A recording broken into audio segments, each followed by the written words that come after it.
Love this podcast? Support it and sponsor today. Simply head to AuscastNetwork.com for details.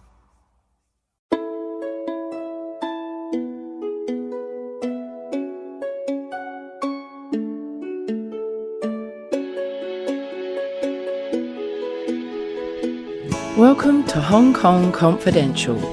I'm Jules Hannaford and I'm your host. I'm an Australian woman and I've been living in Hong Kong for many years. I'm a mother, a teacher, an author, and I want to share my wisdom and the wisdom of others with you. Thanks for joining me and I hope you enjoy the show.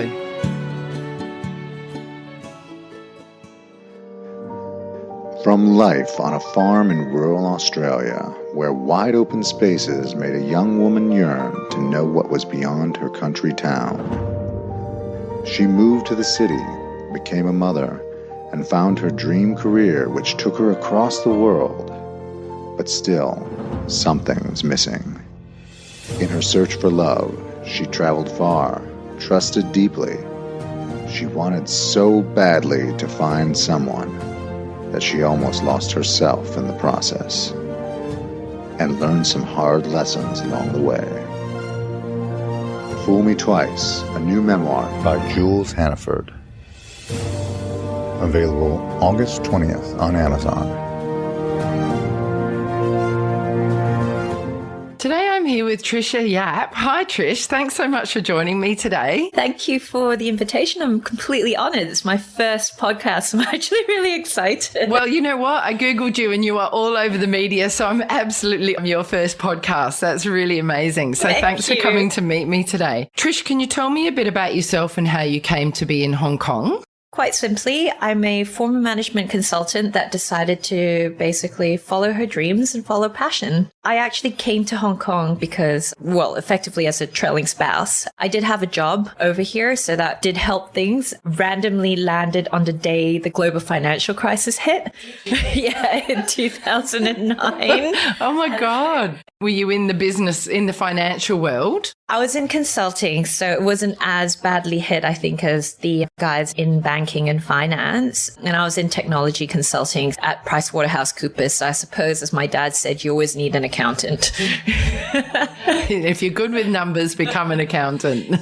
Probably why I had to leave, because I can't really count past 10. Did you go into the wrong career then, do you think, initially? I think I went into the career that my parents wanted for me. And it was very much a career that I thought would suit me, because in my thinking when I was a graduate was I wanted something that was a little bit more dynamic, that changed, that I could travel with. Not all the projects would be the same. So management consulting seemed something that would interest me, given that it was in the corporate sphere. Did you start off in accounting and then you moved into management consulting? No, I just went straight into it because I actually graduated with 2 degrees. Oh, right. Cool. Clearly had no idea what I wanted to do at university. Where are you from and what's your cultural background? I'm actually Malaysian by birth, but I grew up in Australia in Sydney. I graduated from the University of Sydney, hence the Australian sort of sounding accent. My mother moved to New York. My parents separated when I was little, so she moved over to New York. So I spent a little bit of time in New York. So sometimes I sound a little bit funny with my accent. I've actually lived all over the place. So between Sydney, New York, Kuala Lumpur, and now Hong Kong. Oh my gosh, that's amazing. How brilliant. How long have you been in Hong Kong? Almost a decade now. Oh my God. Oh my gosh. Yeah. You started off in management consulting and then did you move into fashion design and jewelry? That's the funny part. I've always been good with my hands. I suppose, ironically, whether it's punching somebody or making jewelry. And I would often design. My mother was a former designer, so jewelry was something that I did as a hobby, as was boxing. So it was probably 2 very different hobbies. While I was in the consulting space, I had a lot of hours, which, I thought, let me do something that I enjoy. And I was designing jewelry at that stage and just going to the handmade markets and selling that. So it was a very, very small business. I probably did that for about 3 years while juggling a full-time job.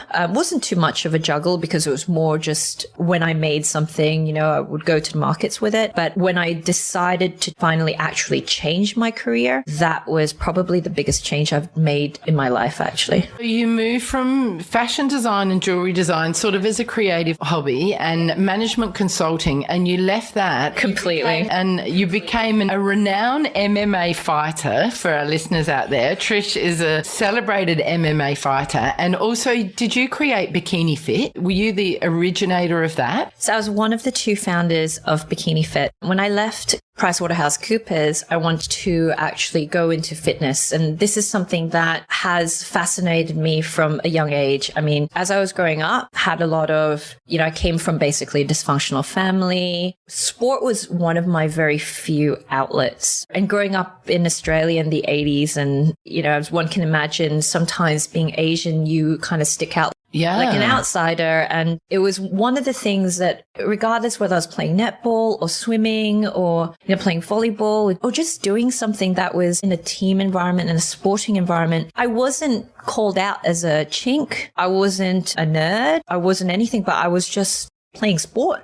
I was part of the team. We're both Australian, and it's interesting in Australia that one of the ways to get accepted is to play sport or drink beer. Yeah, that was something I picked up later on. So that's really interesting. So before you got into sport as a kid, were you bullied? Yes, I think it was being racially different, also being someone who excelled at studies. That made me kind of stick out in the schools that I was in. That's a bit of an Asian stereotype, isn't it? Yeah. And I think it was surprising when you see somebody who is good at studies also being good at sport. I think outside of that, like the moment I stepped off the sports field or I stepped out of PE class, it seemed like that PE class was a dream, and then everything else was like, oh, it's back to reality. I had BB guns being shot at me. No, did you? Yeah. In like year 6, year 7, the little boys like lifting up my skirt. And what I was really afraid of was some of the other Asian girls were being bullied in the sense of, oh, let's make so-and-so cry day. Kids can be really, really mean. Did you have other Asian friends, or were you the only sort of Asian kid amongst all the Australian kids? I had 1 or 2 Asian friends. Or I should say Caucasian, because you were still Australian. There's me being racist. Sorry, folks.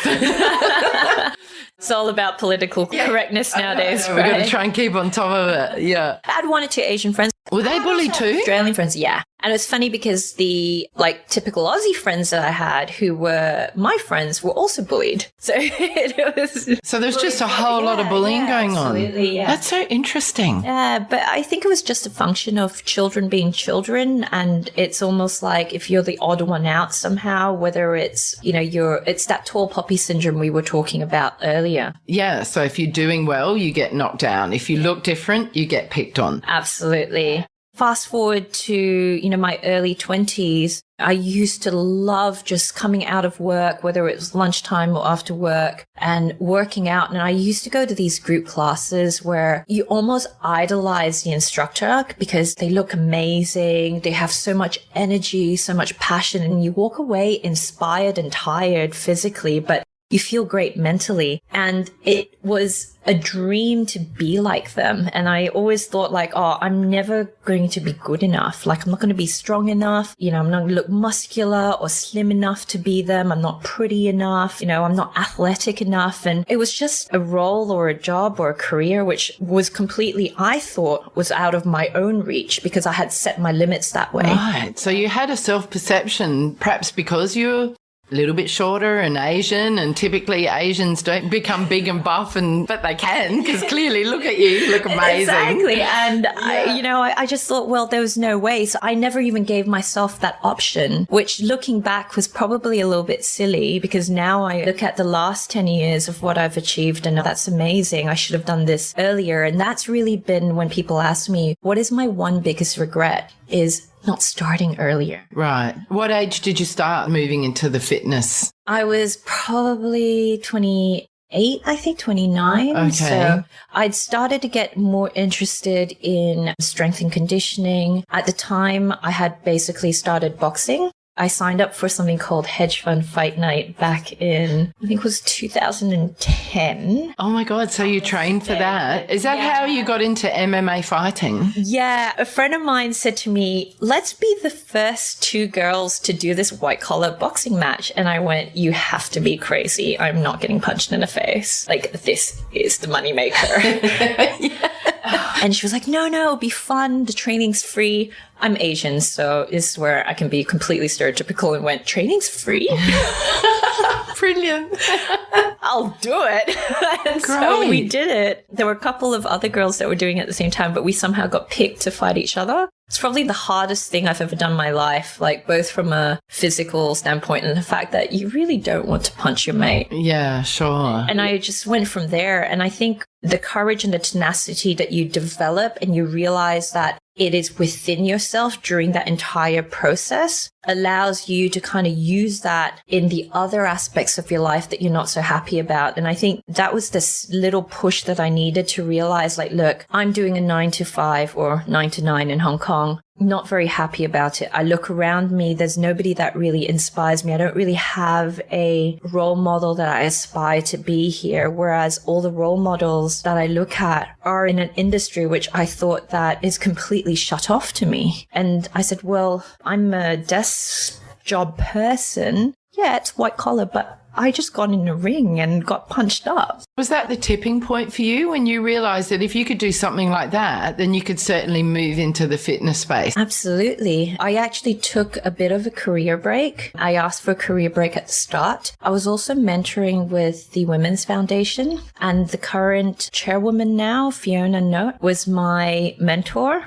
And if there was any doubt in my mind about switching careers and starting off in a whole new, completely different industry, she basically just went, you know what, do it. Just do it. Great. And so you just took a leap of faith and you did it. Is that when you started Bikini Fit or started your own gym? I actually met the other founder of Bikini Fit and we kind of started the whole thing together. I think he already had a group of members. There were about 12 of them to begin with. When I joined up, we decided to really roll out the entire concept across as much of Hong Kong as we could. Cool. Can you tell me or tell our listeners what is Bikini Fit? Because anybody outside of Hong Kong may not know what that is. Bikini Fit was a health and fitness community that trained outdoors, and it was basically female only. Not only did we have training groups in the morning where you would basically do lots of squats, burpees, squat jumps, TRX work. We also used equipment, so it was almost like a pop-up gym.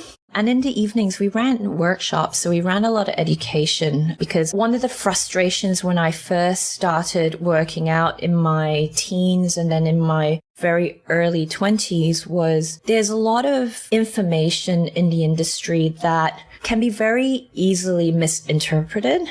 Or there are a lot of myths. You know, one of the biggest ones being if women use weights, they'll get big and they'll look like Arnold Schwarzenegger. Or if I wanted to lose weight, I have to eat less calories. A lot of the reason for the community was to help women navigate all that. You know, do I need supplements? What supplements do I take? You know, what food should I eat? Is it bad to have red meat? Is it bad to be vegan? There's so many trends, and you'll see, particularly in Hong Kong, the last 6 to 7 years, there are so many fads well. Yeah, definitely. Did this also then inspire you into women empowerment? Absolutely. Is that where you moved into that sphere as well? Because as a part of all of this, you're obviously empowering women. Absolutely. I felt that as sort of someone who a lot of the girls looked up to, I also suffered from my own self-doubt or self-limitations, I suppose you would call it. A lot of it was striving to be perfect because that whole image at the start, you know, when I was 16 looking up the fitness instructors and thinking, oh, they've got chiseled bodies and their life is perfect and they're so Instagram friendly. I put a lot of pressure on myself to, one, look amazing. So, i.e., I have my abs out all the time. I needed to learn as much as I could because I was suffering from this, I suppose, doubt about maybe I don't know enough, or it was that striving towards, I want to be able to help somebody as much as I possibly can. So in every spare minute, if I wasn't reading a management book, I would be reading strength and conditioning books, nutrition. I was taking courses. I was trying to basically accelerate my learning and work with people on a one-on-one basis outside of that, on top of that, and all these other projects to basically skill up as fast as I could. And it was all around just trying to be perfect. Where do you think that comes from? Does that come from your dysfunctional family that you mentioned, from the bullying when you were younger, from being a stereotypical Asian or the stereotypical Asian family pressures? Or do you think it's just part and parcel of being a woman? Or all of the above? I think it's all of the above. Yeah. I think as women, society also with the help of social media dictates that, okay, if I'm almost 7 months pregnant right now. I know, and you look amazing, by the way. I'm basically going to have a baby and within 3 weeks be able to get out into the open with a little crop top on and a flat tummy. All the while being a great mother, breastfeeding, running your business. Running my business. Yeah, there's massive pressure, isn't there? Absolutely. And it's not realistic, is it? And regardless of whatever age group you are, whether you're in the teenage age group or whether you're part of your young 20s and you're just starting out into careers, whether you're in the middle of your career or you're older or you've got teenagers, sons and daughters, I think every single age group as females, you are expected to juggle just about 1 million things. And you know what? Look absolutely great through the whole thing. Yep. And don't show any emotion. Yeah. Don't get emotional because it's unacceptable. Yeah. I'm being sarcastic, listeners.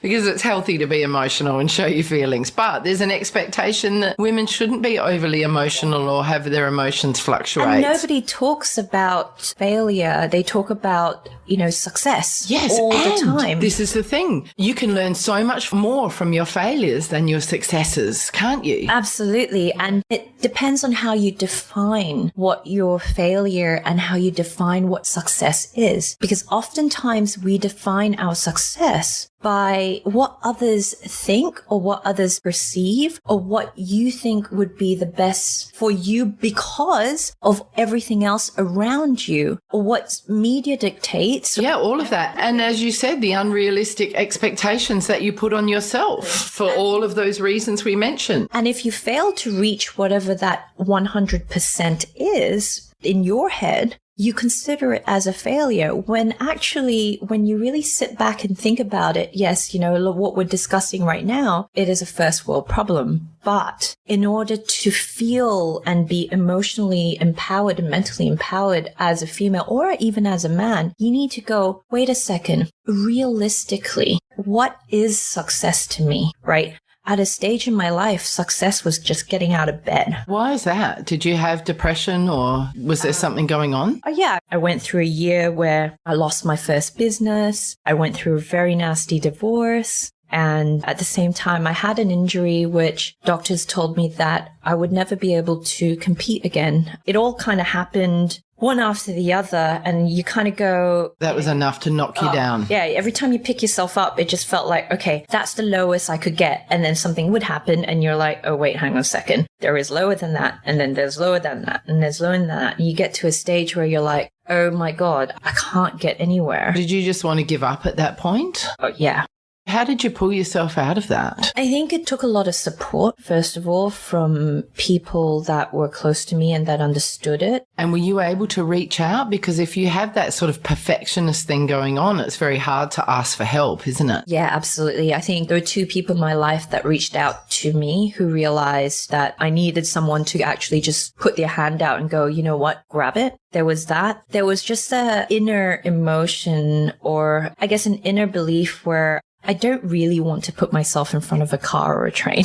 Right. Okay. You know, I've never given myself that option. And why should I be giving myself that option now? Are you saying that you were feeling suicidal? Oh, absolutely. Oh, wow. Right. I didn't realize it was that desperate. Oh, yeah. There was a stage where I remembered walking in Causeway and all I wanted to do was to get groceries at that stage. And I saw myself in the mirror, in a window, whatever it was. And I was like, God, I've become fat. I'm ugly. I've got nothing. My husband left me. Basically, like I'm on crutches. I had major knee surgery. I was like, I'm a cripple. I've got nothing. Isn't it incredible how our minds can work and how you can be so down on yourself, but you would never say any of that to your friend, would you? But you can say it to yourself. And I think you beat yourself up a lot more than you would if someone said, oh, how are you feeling? And a lot of times I remember during that period, everyone's like, how are you feeling? And I'm like, yeah, I'm okay. Yeah, because we fake it till we make it as well, don't we? Well, you can fake it. We can all fake it. And that's the thing. I think one of the most important lessons that I'm drawing from what you're saying now is to reach out and ask for help if you need it and allow yourself to be vulnerable and allow yourself to admit that you're not managing. Yes. And I think you've touched on it quite succinctly because all it was to realize that, and I talk about this, I did a TED talk in November last year, it's just to be enough. That you don't necessarily need to be 100% or you don't necessarily need to be perfect because perfect actually doesn't exist. Yeah, because what is perfect? What is normal? But it's enough to be enough, and it's enough to set little successes on a day-to-day basis. For example, today, my success is to be able to eat 3 times a day. I've been vomiting. So it's really to keep food down and to have energy for my clients. That's a successful day. It was to make it here on time. Successful day. You were 15 minutes early.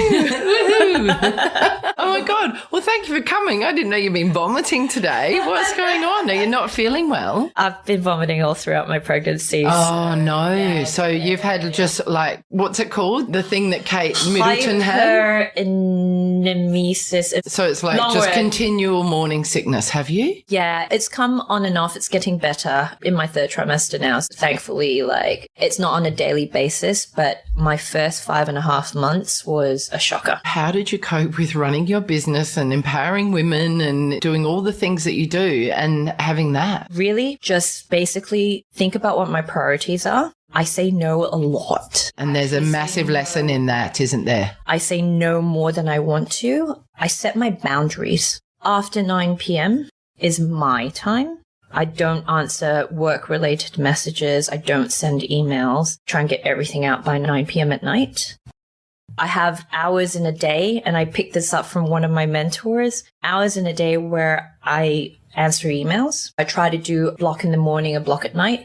If it doesn't get done, put it to the next day. Yeah. I've turned down certain things to just say, sorry, I can't do it. I have a lot on at the moment. I know people reach out to me often for lunch and dinner. So in a way, I wouldn't say I sacrifice that, but I say, look, maybe can we meet in June or July when things are a little bit less busy? Sundays, I switch off completely. Good for you. And is this something that getting pregnant and having morning sickness, it took that to make you do this? Or were you doing this before you got pregnant? I was doing this before I got pregnant. So one of the lessons I learned from my year of shite, as I would put it, is that I was trying to do everything. And I was saying yes to everyone. And the last person that I was looking after was myself. And it's funny because someone asked me to do a prioritization exercise. What I did was he asked me, off the top of your head, within the next 5 minutes, tell me 5 things that are your priority right now. Okay, quick. Can I do it with you? Go, do it. Okay, writing my book, podcasting, teaching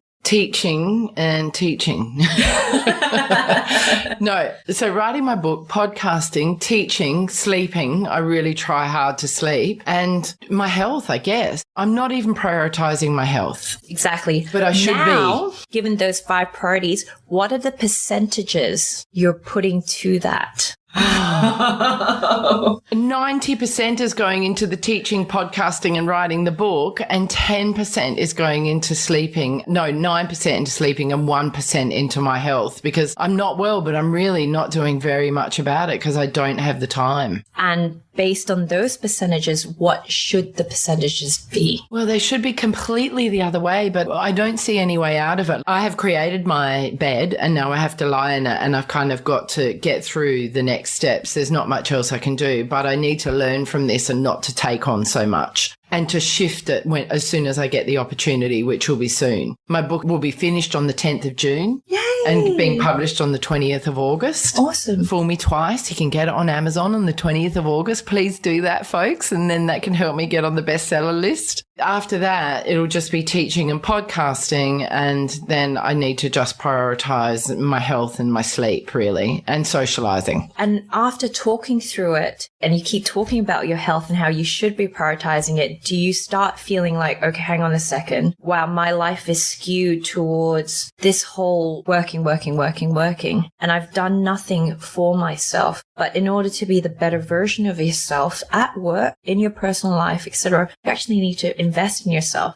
Absolutely. Yeah. That conversation that I went, oh my God, I've invested in my professional development, my learning, my clients, my work, my career, other people. I haven't invested in my well-being. As a result of that, I look at a mirror and I go, I'm this, I'm that, I'm that, I'm this, I'm this, and it's all negative. And when something negative happens to you and you're already feeling negative, it just takes you to a very dark place. And so I thought, hang on a second, I need to start investing in my health, my well-being, right? Physically, I'm happy with what I'm doing. And so what I did back then... Because you were already doing all your fitness stuff. So it wasn't about that. It was more about mindfulness and well-being, was it? Yeah, absolutely. I mean, my coaches back then would joke that if you looked up overtraining in a dictionary, my name would be there.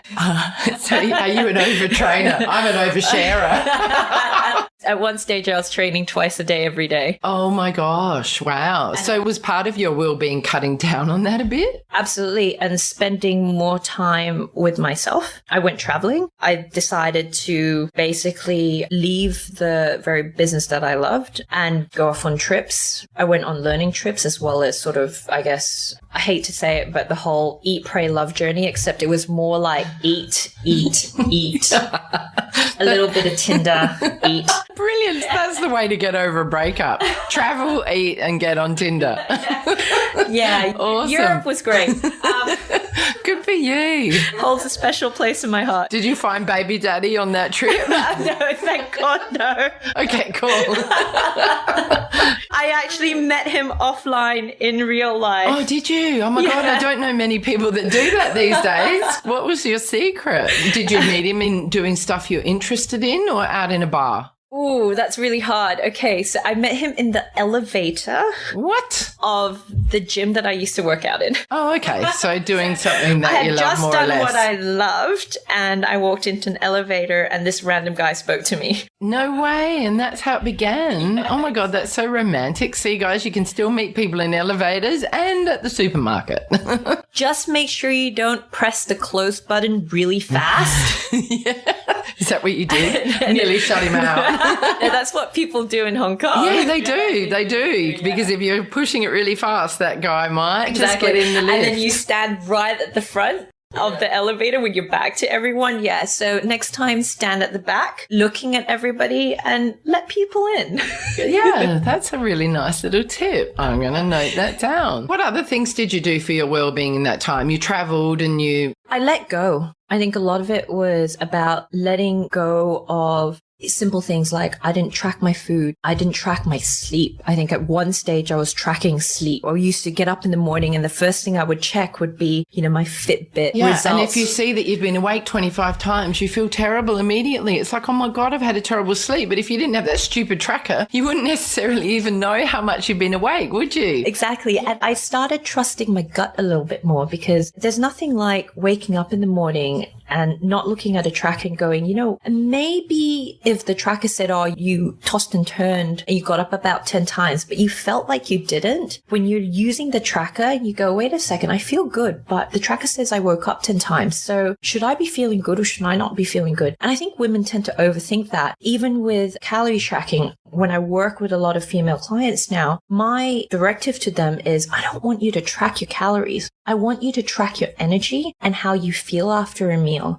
And to also, when you're eating, eat real food and eat till you're about 80% full. Yeah. Oh, this is good advice. Quick, where's my notebook?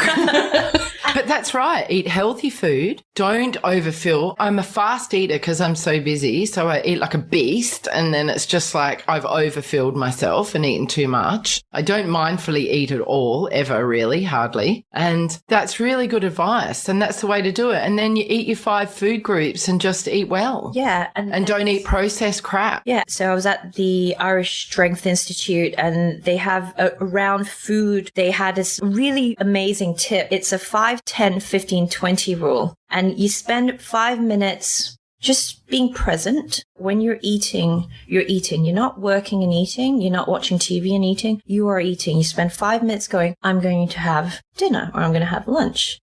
You take 10 chews before you swallow. You spend 15 minutes eating your meal. And then after that, you go for a 20-minute walk. No electronics, just you. Just walk, just appreciate the beauty around you. Oh, see, that's really cool. And that's actually something that feels like it could be manageable to me. Yeah. Yeah. And it's all about creating small goals like that. It's not so much about going, okay, in 6 months, I want to get my abs out, but it's about going, wait, what are the little tips and tricks that I can do with my life right now to make my life better? And when you're working towards making your life better, automatically your health becomes better. Maybe your physical, your body composition becomes better. If you focus solely on body composition, in my experience, both working with myself and with other people, the mindset's always about what can I sacrifice? What can I cut out, cut down, remove? But then when you focus on optimizing health and making your life easier and better, you then focus on adding to your life. What can I add? What can I do to maintain or develop or grow? And so there are 2 different mindsets. And when you change towards that growth mindset or the adding mindset, you feel that I'm not sacrificing anything anymore. I'm actually adding to it and you feel full. Yeah, what a cool philosophy. That's really good. Have you got any other top tips? My notebook's filling up. That's brilliant. That's really cool. So what else do you do for mindfulness? This is a free therapy session, ladies and gentlemen, for all of us. I mean, I'm not a yoga person. I'm not a Pilates person. My meditation is in the gym room. Right. It's not in Yeah, mine is listening to podcasts. It really is. I love just lying down before I go to bed and being off everything and just listening to somebody talk to me. And it's got to be what works for you, because there is at the moment in my industry and in the health and wellness industry there is a huge pressure of you have to do something to be part of this whole mindfulness wellness movement. But really, I think just do what works for you. If taking a hike, Dragon's Back, or even somewhere more remote and swearing and screaming. Sounding very tribal. At the top of your lungs and no one would hear you, or someone might hear you. It's Hong Kong. And if that to you is release and that to you is, that takes a whole load off my shoulders, then do it.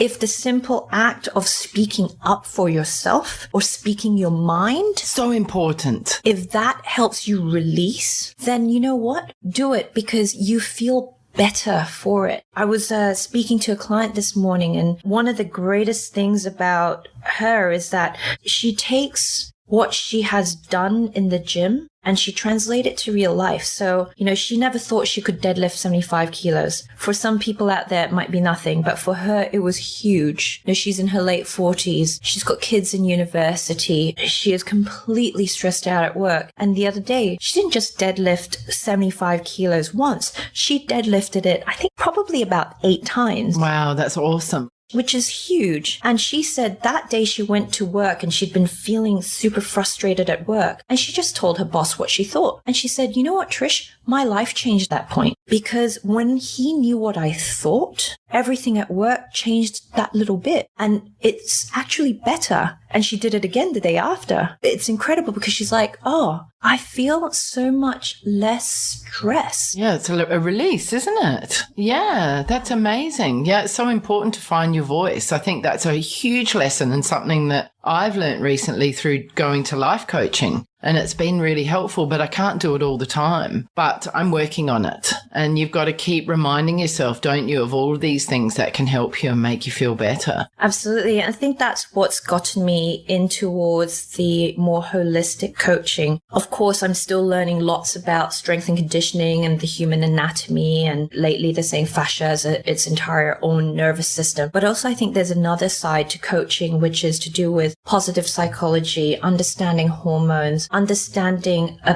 person's reaction or their personality or their character traits even, and understanding how they would react to certain cues, be it lifestyle changes. Some people are more adaptable, others are not. Some people may like to do things that make them feel empowered. Others love, the longer the workout, the better. It really... You adapt to your client and you get to know your client. Absolutely. And that's why at the moment I'm doing a qualification under the Institute of Functional Medicine. So I'm doing my Functional Medicine Coaching Academy qualification. Cool. It's really hard.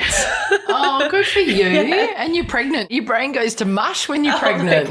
Yeah. So it'll be even harder. It's so much information. It's a fantastic qualification to go through.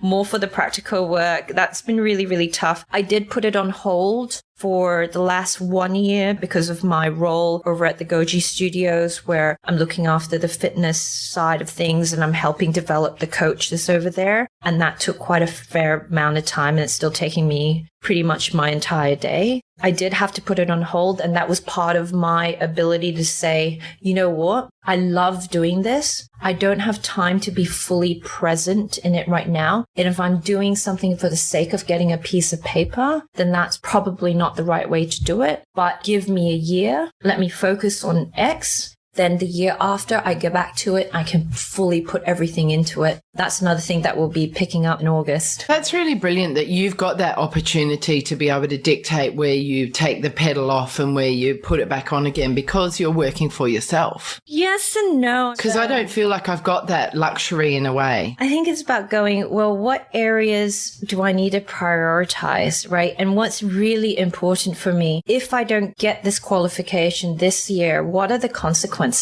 Nothing really. No one trains with me because I have a sheet of paper. They train with me hopefully because they like what I do with them and they like my approach to training and nutrition and lifestyle. And then there are things like days off, like must I really go on a wellness holiday? No, not really actually. I could just take the day off, go to Sai Kung Beach, sit for a bit. That's a timeout. Do I need to take on an extra client? No. Financially, yes, that would be fantastic. But what would it do for my own mental, physical, and emotional well-being? Is that going to have a detrimental effect because I've taken on an extra person who takes up maybe an additional 3 hours of the week, which I don't have? So I make a call on that. Yeah, so it is about prioritizing, isn't it? And we can all do that. It's too easy to go, oh, I'm too busy. I can't go and swim twice a week, which is what I should be doing. I should be going and swimming twice a week because I love it and I've got bad knees and it's something that's low impact. But I just say, I'm too busy and I'm too tired, blah, blah. And it's like the conversation we had about me training, being 7 months pregnant at the moment.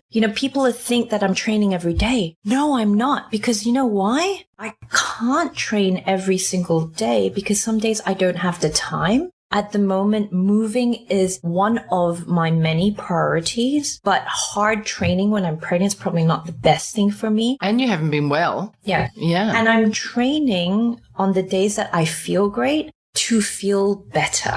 Yeah. And if I go, okay, twice a week for me is a complete miraculous success. And this is someone that used to train probably 12 times a week minimum. Wow. Right? Wow. So you've really made some changes. Yeah. It's just being, but that's okay. And getting my sleep may be more of a priority given that, it's not just me anymore. There's someone in here. Yeah. Yeah. And you need to get all the sleep you can before the baby comes because then you won't be getting any sleep for ages. month. Yeah. Actually, that's not true. Some babies sleep through from week 2, and that's just ridiculous, and we hate those people.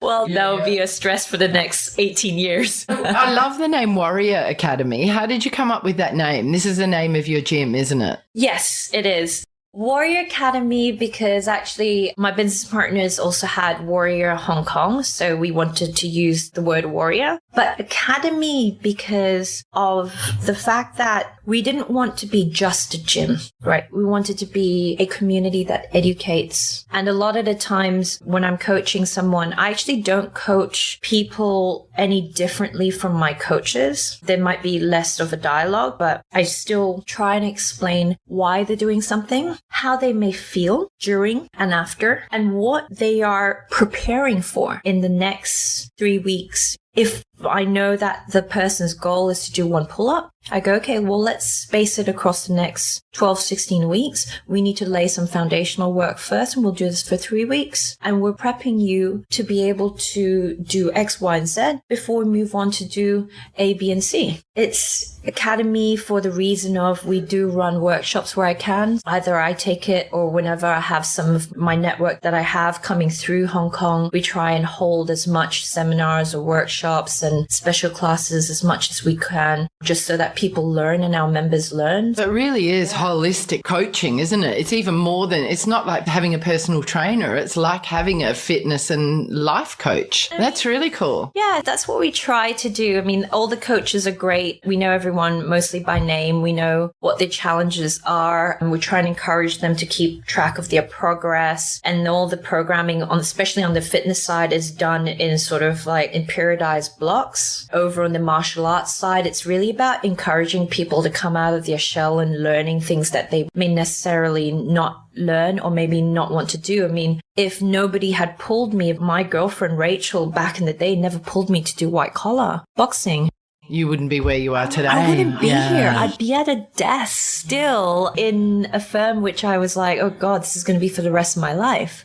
Do you find any discrimination or any negativity being a female in this industry? I think that the discrimination may be because that men are perceived to be strong. For example, sometimes male clients may not necessarily want to train with me because they think I'm a girl and I can't lift as much. But looking at your shoulders, I bet you can lift as much. I think there's that, but I also do think that I don't think there's too much discrimination in the industry. I do think it's a very hard industry to be in because you're working all the hours that nobody else wants to work. I think it's quite difficult, as this applies to any job. If you have kids, you're trying to juggle that, particularly a baby. Well, it will be hard. So are you going to have to rethink things when you're a mum, or will you just see how things go? I think we're very lucky to live in Hong Kong. Yes, because we have help. We have help, and I would probably not even be able to manage if I lived outside of Hong Kong for that reason. That being said, though, I still want to have that interaction with my child. In my head, I'm thinking I will take the maternity period off, and I will basically may need to have somebody who is temporarily in charge instead of me. Maybe make a couple of hours in a day work, but I wouldn't be able to pull a 12-hour day or a 15-hour day like I do sometimes now. That needs to definitely change, and I'm actually working my team hopefully towards knowing that, understanding that, and actually owning up, or rather not owning up, but taking ownership of their respective roles. So there's a little bit of that as well. Yeah, and that's I'm completely nervous. Yeah, but you know what? Trust your instincts, because they're amazing when you have a baby, and follow those instincts. Do you know what I mean? Like, really trust your gut, and you'll know what's right, best for you and for your baby, and every baby's different. Yeah. Yeah, absolutely. So, do you still do the MMA fighting? I haven't competed. What does that stand for? MMA? Oh, I'm so ignorant. Sorry. I could have Googled that.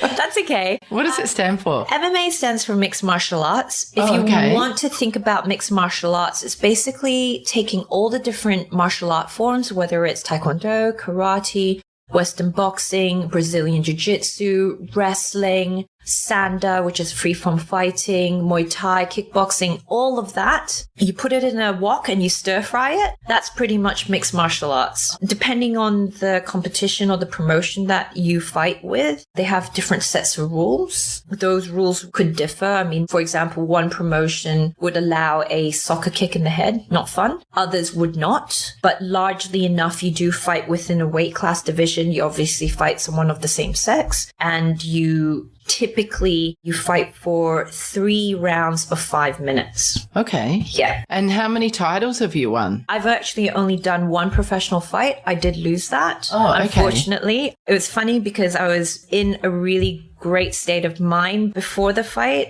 but 6 weeks before the fight, my husband left me. Oh, so it was around that time. Yeah, and it took everything that I had to actually even get into the cage. I consider it a win on my side. My opponent was fantastic, had a great game plan. She's a fantastic fighter, totally deserved the win. I wasn't there mentally, but I was really proud that I actually did it, because a week before it, I wanted to just not do it.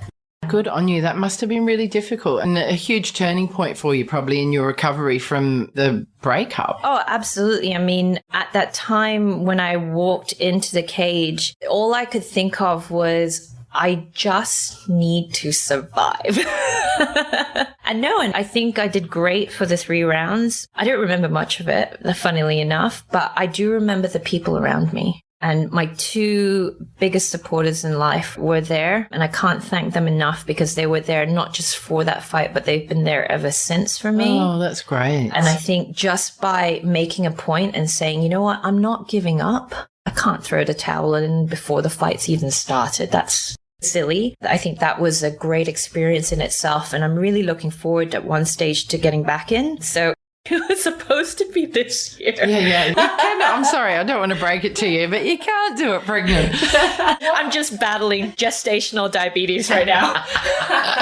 So what has dealing with all these struggles, facing all of these challenges, taught you about yourself? It has definitely taught me that I am a stronger person than I ever thought I was. When I look at the teenager that I was, who was very unsure of herself, I look at the young adult that I was, who was trying to always be the person that she thought everyone else wanted her to be. I feel really empowered by what I've achieved in the last 10 years, that I actually really know who I am anymore. And it comes across as very first degree, but what you see in front of you is what you get with me. I'm not the type of person to play games or to be someone I'm not. Generally, if I say I'll do something, or I commit to something, or I promise to do something, or I am something, it's made me into a better person, because I'm less stressed about perception, right? Like, I'm happy to go on Instagram and be, I think I was 5 or 6 months pregnant at the time, still deadlifting, and get comments from people saying that I'm completely stupid, I'm lifting weight that I shouldn't. And I said, well, actually, no, because I'm lifting it for 5 reps. I'm stopping, I'm resting for quite a while. I'm not placing massive pressure compared to what I can lift. If you're looking at 120 kilos versus 70, it's completely different. And don't get me wrong, 70 could be another woman's 1 rep max. Yeah, but it's for you. Yeah. So there's a lot of judgment out, but people don't know the backstory. People don't know what's going on, and we've got to learn not to buy into it. Yeah, and I've just become someone who's not afraid to stand up for what I believe in, what I think. And I think that's one thing which I feel a lot of people struggle with. You know what? I'm not afraid to say no, and I'm not afraid to say yes either. Yeah. And that's really good advice, isn't it? Some people do need to find that balance. Absolutely. Have you had to deal with shame or guilt or any of these really negative emotions and move through them? Or has it just been more of disappointment, depression, that sort of thing? I think in my divorce, when I saw my marriage fail, I think there was a lot of guilt and shame and depression and anger and a whole load of other emotions. I mean, first and foremost, when, we were together for almost a decade, we were married almost 5 years. When you leave a marriage or, when your couple falls apart, what also happens is the future, your dreams, They all implode, don't they? Exactly. And your identity shifts. Yeah. And being part of a couple for 10 years it's a long time. And you slowly all of a sudden then become this part of couple, then all of a sudden, boom. Did you see it coming? No, absolutely not. Really? See, that makes it harder, doesn't it? I think if you kind of see it coming and things aren't great or whatever, you can sort of prepare yourself, but you didn't have any of that? No, I actually got dumped by WhatsApp. No, from a 10-year... Damn social media. I do have a certain dislike for WhatsApp. I'm not surprised. Oh my God, I'm so sorry to hear that. It's okay now. I think there was a lot of emotion that occurred in days and the weeks and the months after. And I often asked myself, how much of myself do I have to blame for it? And I blamed myself for a very, very, very, very long time. So that's another emotion, blame. Exactly. So I did feel guilty that maybe I was overly focused on my career. I definitely felt guilty that every spare minute I had, I was training or I was in this mindset of I want to be a competitor. I want to also be a good coach. I want to be everything. But then I also want to be a good wife, but I failed at that. And I failed at this and I failed at, and it was a cascade of fail, fail, fail, fail, fail. I did go through the stages of guilt, shame, and blame for probably a very long time. And how do you think you moved out of it? Sorry. Small steps. I sound like an alcoholic. Yeah. Definitely small steps. Redefining success was probably the biggest step. So I talk about that in my TED talk about going, okay, what is a success really? Getting out of bed is one. Later on, it became, okay, seeing a friend in public for coffee with a clean shirt on. And then later on about going, doing my first squat after a massive knee surgery. And you just build on that. So it was small goals, setting yourself small goals. Absolutely. And achieving them and then giving yourself the room to praise yourself and feel good about it. And then I had this, God, I can't believe I'm on a podcast saying this. Okay. Go for it.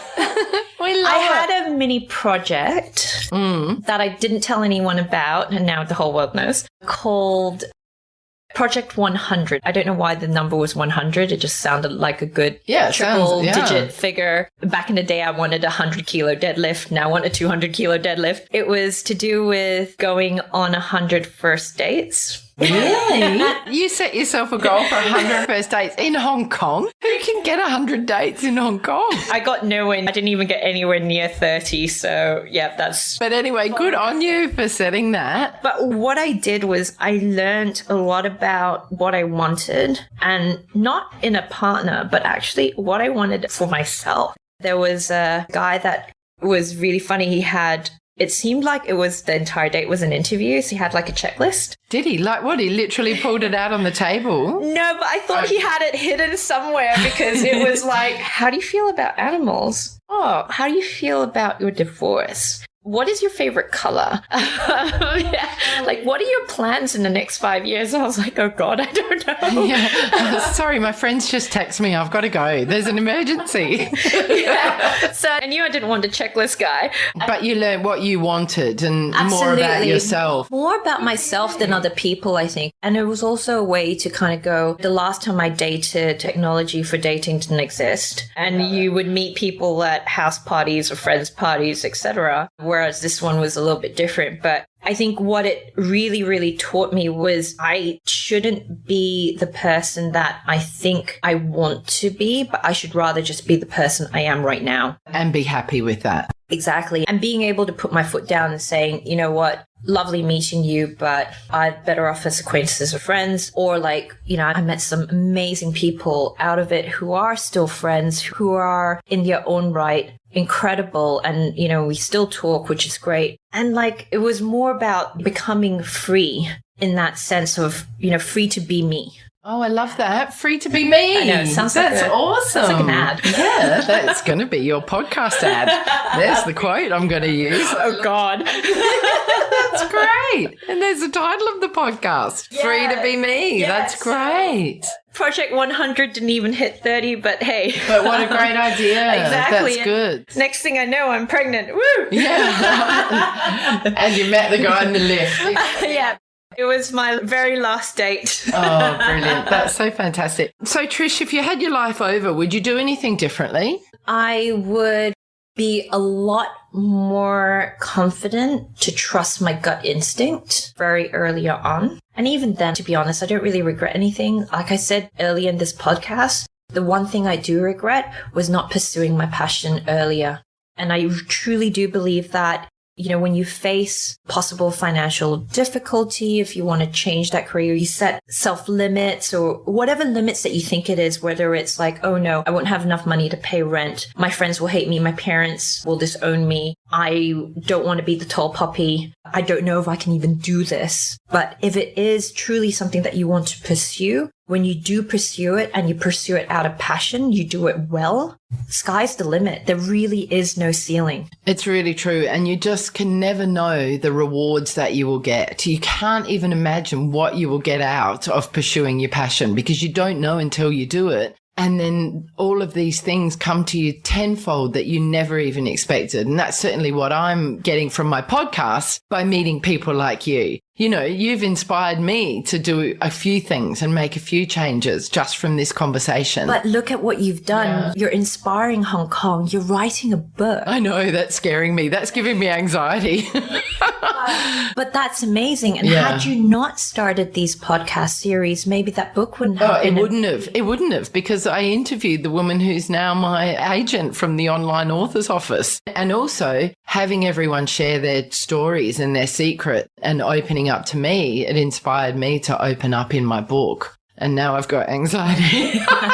No, I mean, there's so much, there's so really stressful. So much power in sharing. Yes. And there's healing and it's cathartic and it's anxiety ridden. But apart from that, hey, it's like having a baby and I'm still in labor and my baby will be born on the 20th of August. And once it's out there, I probably won't feel so stressed. Once it's done, it's while it's still in the process. I'm dealing with it. I'm doing stuff to try and deal with it. Like putting together a baby, growing an eyeball, growing a foot. You know, I think you need to be... Sounds like a cyborg. I know it does. Right? Be proud of your journey and enjoy it. Because, and I think you are, because when you talk about your book and you talk about your podcast, I mean, the listeners probably don't see this because they're listening to it, but I mean, Jules, your face changes. Oh, that's really nice. And it's amazing to see that. And I see it every single time someone says to me, oh, hey, I just went out and I just spoke my mind. I just went out and did something that I've been meaning to do for a very, very, very long time, but I haven't done. Or I just lifted what I thought I couldn't lift. And it's that radiance. Yes.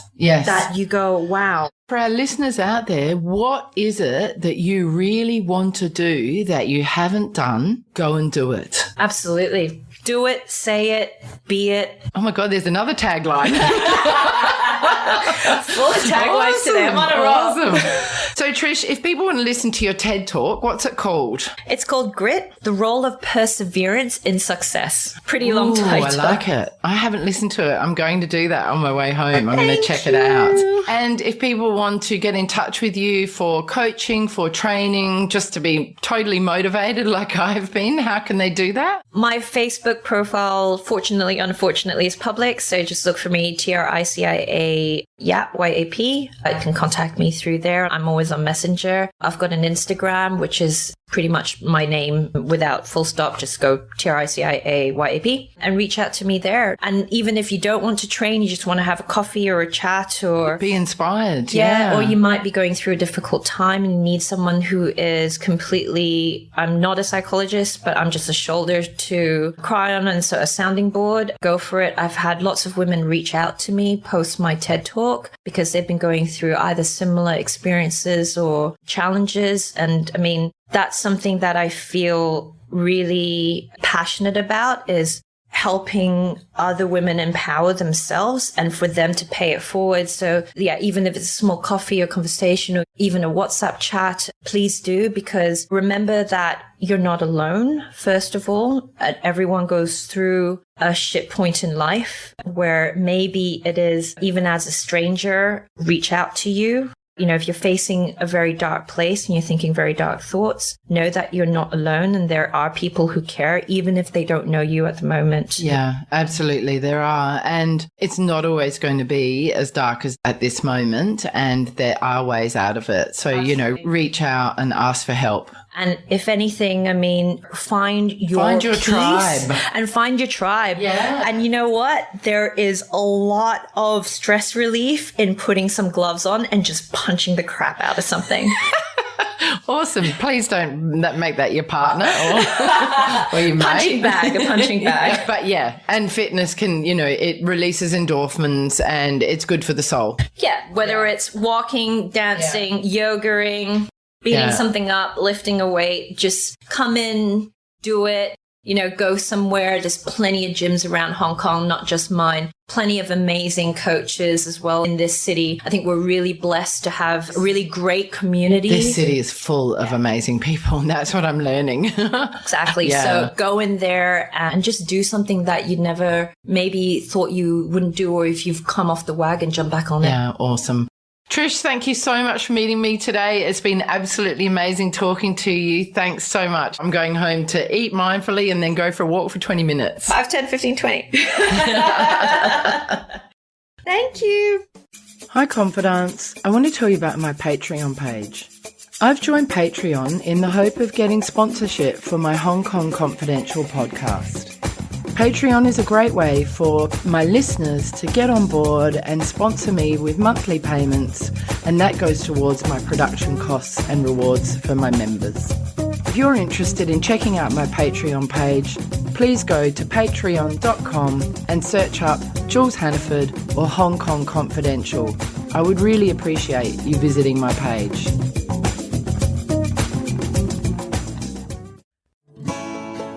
So that brings us to the end of another Hong Kong Confidential podcast. I'm Jules Hannaford. Thanks for joining me, and I hope you'll be with me again next week. If you enjoyed today's podcast, please can you go to iTunes to rate and review it. I would really appreciate your feedback. You can email me at jules@hongkongconfidential.net, and you can find me on Facebook and Instagram at Hong Kong Confidential. If you'd like to hit me up on Twitter, it's at Jules Hannaford. I would love to hear from you.